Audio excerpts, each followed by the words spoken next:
యాదగిరిగుట్ట శ్రీ లక్ష్మీ నరసింహస్వామి అనుబంధ ఆలయమైన పాతగుట్ట శ్రీ లక్ష్మీ నరసింహస్వామి ఆలయంలో వార్షిక బ్రహ్మోత్సవాలు వైభవంగా ప్రారంభమయ్యాయి.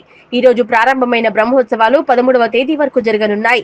మొదటి రోజు స్వస్తిక వచనం, విశ్వక్సేన ఆరాధన, పుణ్యాహవచనము, రక్షాబంధన పూజలతో బ్రహ్మోత్సవాలు ప్రారంభించారు. సాయంత్రం అంకురార్పణము, మృత్యంగ్రహణము పూజలు నిర్వహించనున్నారు. వేద మంత్రాలు, మంగళ వాయిద్యాలు, పారాయణాల నడుమ వైభవంగా నిర్వహించారు.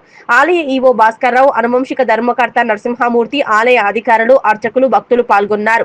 9వ తేదీ రాత్రి ఎదుర్కోలు, 10వ తేదీన రాత్రి కళ్యాణం, 11న రాత్రి దివ్య విమాన రథోత్సవం నిర్వహించనున్నారు.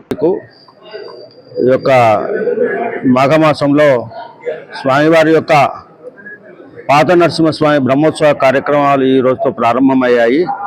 ఈరోజు 10 గంటలకు ఈ యొక్క స్వామివారి యొక్క విశ్వక్సేన పూజా పుణ్యావచనంతో ప్రారంభమయ్యి వరుసగా ఎదుర్కోళ్ళు, కళ్యాణము, అదేవిధంగా రథోత్సవము, శ్రీ చక్రతీర్థము ఇవన్నీ కూడా 7వ తారీఖు నుంచి 12వ తారీఖు కూడా వరుసగా అవుతాయి.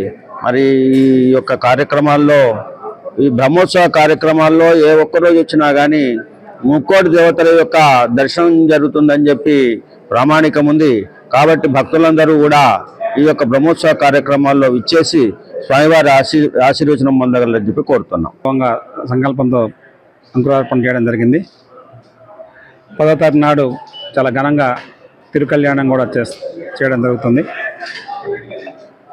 భక్తులు 50 మంది కూడా ఈ కార్యక్రమంలో పాల్గొని స్వామివారి కృపకు పాత్రలు కావాలని కోరుతున్నాము. ఇప్పుడు మా అయ్యగారు ఈ బ్రహ్మోత్సవాల విశిష్టత గురించి వివరిస్తారు.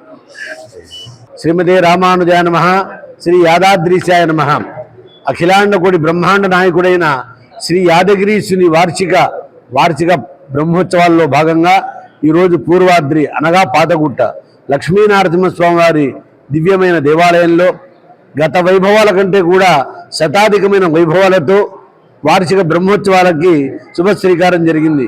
ప్రభాతంలో స్వామివారికి నిత్యాభిషేకాలు, అర్చనలు జరిగిన తర్వాత స్వామివారికి ఆస్థానం చేసి విశ్వక్సేన పూజ, పుణ్యాహవాచనము, రక్షాబంధనం అనేటువంటి వైదుష్య కార్యక్రమాలను చేయడం జరిగింది. సాయంకాలం మృత్యంగ్రహణ, అంకురారోపణ అనేటువంటి మహావైభవ కార్యక్రమాలన్నీ కూడా జరుగుతాయి. ఇలాగా 6 రోజుల పాటు ఆధ్యాత్మికమైన దివ్య జరీ ప్రవాహంలాగా ఈ మహామహోత్సవాలు మహావైభవంగా నిర్వహింపబడతాయి. భక్తులందరికీ కూడా మా కార్యనిర్వహణాధికారి పక్షాన, మా అనువంశిక ధర్మాధికారి యొక్క పక్షాన, భక్తులందరి తరఫున మీ అందరికీ కూడా స్వాగతం తెలుపుతున్నాం. స్వస్తి.